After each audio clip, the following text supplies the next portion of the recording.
Os avanços da medicina veterinária têm feito com que os mascotes vivam cada vez mais e com qualidade de vida, porque é assim que a gente quer.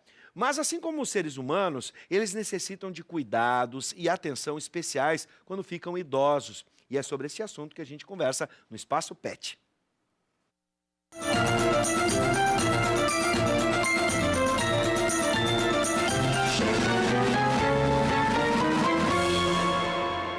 Para conversar sobre os cuidados com pets idosos, está conosco o médico veterinário, Dr. Fábio Gehring. Seja bem-vindo, doutor, mais uma vez. Obrigado, Luiz. Novamente. Prazer recebê-lo. Igualmente, estamos aí de novo. Bom, eu que estou chegando, né? Acabei de completar 40 anos, já tenho que ter cuidados especiais e, por que não, né, os nossos amiguinhos também têm que ter. Doutor, nas últimas 3 décadas, a expectativa de vida de cães e gatos dobrou. Sim. Dá para a gente considerar esse fato? Aumentou bastante. Aumentou bastante? Realmente é bem substancial o aumento de vida, né, do tempo de vida dos cães e gatos. Em média, por exemplo, a gente tinha... Vamos pensar, isso é uma das coisas que eu conversei já com o pessoal da Mascote e Companhia, o nosso apoiador aqui do quadro, eles me contando o seguinte, que eles têm um negócio há 18 anos, tá? Sim. Há 10 anos atrás, vamos dividir em 2 décadas, principalmente o cachorro, ele era um animal de pátio. Ele era um animal de guarda, ele era uma companhia que vivia fora da casa. E isso foi mudando gradativamente, hoje ele está dentro de casa. Sem dúvida. Né? Isso contribui, por exemplo, esses fatores contribuíram para a longevidade? Na verdade, sim, devido ao fato de que o fato deles estarem dentro de casa e conviverem diretamente com as pessoas, ele acaba sendo um componente da família, acaba sendo um membro da família, né? Realmente é. Eu vejo isso hoje no dia a dia da clínica. E com essa aproximação, com esse convívio mais íntimo entre o cão, o gato e as pessoas, evidentemente que muito mais cuidados médicos eles estão recebendo hoje, né? Até tempos atrás, um cão que sofria de miocardiopatia dilatada, por exemplo, uma insuficiência cardíaca congestiva e tal, que é bem comum em cães, eles não recebiam nada de tratamento, né? Acabavam morrendo com 10, 11 anos. Hoje não, hoje a gente tem vários tratamentos para isso e eles podem seguir mais vários anos aí, né, sendo tratados. Até porque, estando no pátio, a gente não tinha o contato e não via os sintomas, o sofrimento do bichinho. Por vezes, isso é verdade, vamos começar aqui com mitos e verdades. Sim. Quando o cachorro já está velhinho, ou até mesmo o gato, eles têm a tendência de se afastar da gente? O que eles vão sofrendo é uma espécie de maneira popular, poderíamos chamar de um Alzheimer canino ou felino, né? Eles têm o que a gente chama de disfunção cognitiva. Essa disfunção cognitiva, sim, faz com que o cão ou gato comece a perder um pouco da vida de relação com o ambiente. Ele vai ficando em si mesmado, ou seja, ele perde a noção das coisas, ele esquece coisas que ele tinha aprendido, ele fica muitas vezes quase catatônico, parado, olhando para o vazio, ele perde a noção de espaço, ele caminha pela casa sem motivo aparente, ele vocaliza, ele late, ele mia sem motivo aparente, esquece que comeu, quer comer de novo. Incontinência urinária, fecal. Então, muitas das manifestações que acontecem com a gente acabam acontecendo com eles também, né? Eu imagino. Vamos para a tela que já tem pergunta. Oi, eu sou o Tião, bem cabeludo, peludo. Tenho 14 anos, o Tião. A Mari de Novo Hamburgo está mostrando o Tião para a gente. Será que a idade? Tenho muita Será que a idade... Eu acho que ela esqueceu de digitar ali. Eu acho que faltou alguma coisa aqui pra gente, Mari. Manda pra gente. Mas 14 anos. Quando é que a gente pode considerar já tem diferença no porte, considerar ele idoso? E sinais, existem alguns sinais, por exemplo, físicos que indicam já a terceira idade? Sem dúvida, sem dúvida.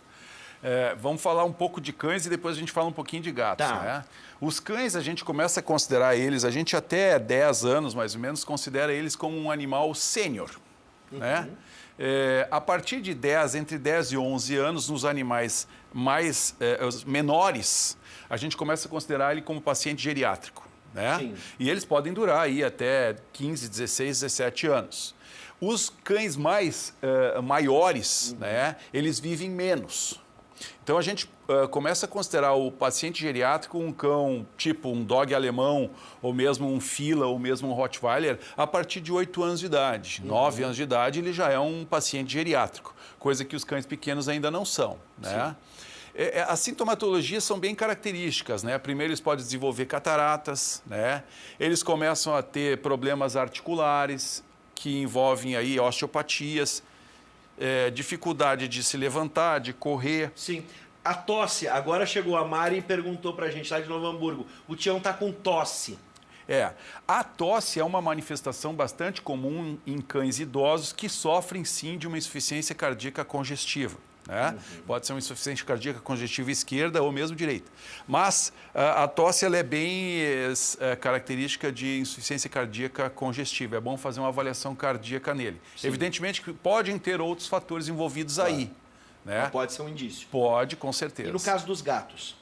Os gatos, eles vivem um pouco mais, né? Esses gatos, os gatos, eu tenho paciente hoje com 23 anos, 18 anos, 20 anos. Evidentemente que os gatos também vão tendo os mesmos sintomas, as mesmas manifestações. Problemas de locomoção, problemas articulares, não desenvolvem tanto problemas cardíacos, mas o gato, ele é muito suscetível àquelas doenças que a gente chama de imunomediadas, que são doenças que acabam comprometendo o seu organismo como um todo, porque elas são autoimunes. Então, diminuição de plaquetas, formação de bronquites, bronquiolites de origem autoimune, inflamatórias, e os gatos realmente apresentam outras manifestações. Mas, em termos de disfunção cognitiva e o Alzheimer de gato, também existe. Também acontece. Mesma coisa. Para a tela, gente, vamos lá. O Thor, a gente já respondeu, então, a pergunta da Manuela, a idade do cão, né?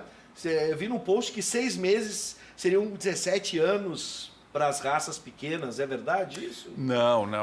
Essas tabelas aí são confusas. Não, ela é um pouco, ela não é uma coisa assim absolutamente fidedigna, né? Mas a gente tem como base referência, mais ou menos, né? De 7 para 1, tá? Então, ou seja, cães pequenos a gente faz mais ou menos uma relação de 6 para 1, 6 anos para 1 ano.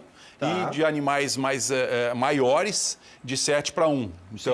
Então, se tu partir do pressuposto de que tu tens um animal de grande porte e que está com 10 anos, ele está equivalendo a 70 anos de idade. Bom, doutor, algumas das principais problemas, a gente comparou com a velhice do ser humano, dá para a gente entender bem. Sim. Agora, como é que a gente pode dar qualidade de vida ou até mesmo prevenir algumas coisas? Dar mais tempo de vida e qualidade para eles. A castração é fundamental, por exemplo? Olha só, existem vários estudos sobre a questão de castrações, né? A castração, falando em cadelas e falando em fêmeas, né? Existem estudos que comprovam que a castração por si só não é um fator de aumento de tempo de vida.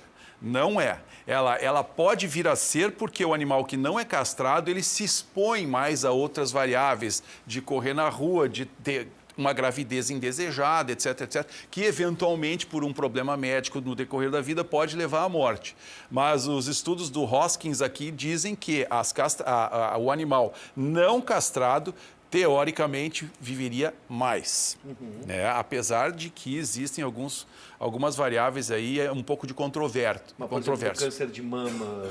O câncer de mama é o seguinte, se for castrado antes do primeiro cio, né, a probabilidade de desenvolver câncer de mama em cadelas é muito pequena. Sim. Certo? Se for castrado entre o primeiro e o segundo cio, a probabilidade aumenta um pouco, mas ainda continua relativamente pequena. Sim. Se você castrar a cadela após o segundo cio, a probabilidade dela desenvolver uma neoplasia mamária ou câncer de mama, que se chama, né, em cadelas castradas ou não castradas, é praticamente a mesma. E no caso dos machos, a gente está no Novembro Azul, a gente já falou sobre câncer de próstata em cachorro, por exemplo. Sim, claro que sim. A hiperplasia prostática benigna, que se chama, que pode malignizar, se transformar num câncer, né? Castração também é fundamental? Sim, os animais, os machos que vão desenvolver eventualmente a hiperplasia prostática benigna, sim, um dos tratamentos preconizados é a castração. Sim. Visto que não tem mais o aporte de testosterona, né? E a testosterona justamente é uma das causas, né, de sensibilização do parênquima prostático, fazendo com que ela aumente de tamanho e aumente o número de células. Uma última dica, doutor, a alimentação também é fundamental para a qualidade de vida? Claro que que sim, com certeza, né? Existem algumas variáveis importantes também que se relacionam à alimentação em cães e gatos, principalmente no que se refere a questões articulares, né? Então, um aporte de condroitina, glucosamina, que há, sim, a formação de cartilagens de melhor qualidade, para que eles consigam caminhar melhor, etc. Entre outras, né? É uma coisa bem ampla. Bom, gente, vamos fazer o seguinte, ó, vamos dar qualidade de vida e especialmente quando o seu cão chegar a uma certa idade, ele se tornar um idoso, por favor, não abandona ele, né? Se ele está apresentando algum problema em parques e praças, a gente tem que seguir até o final. Ele faz parte da nossa família. Você não abandonaria seu avô e sua avó. Então faça isso com o seu pet também. Dr. Fábio Gehring, sempre é um prazer recebê-lo. E já deixo aqui o convite para o nosso próximo encontro. Tá ótimo. Seja sempre bem-vindo, doutor. Muito obrigado.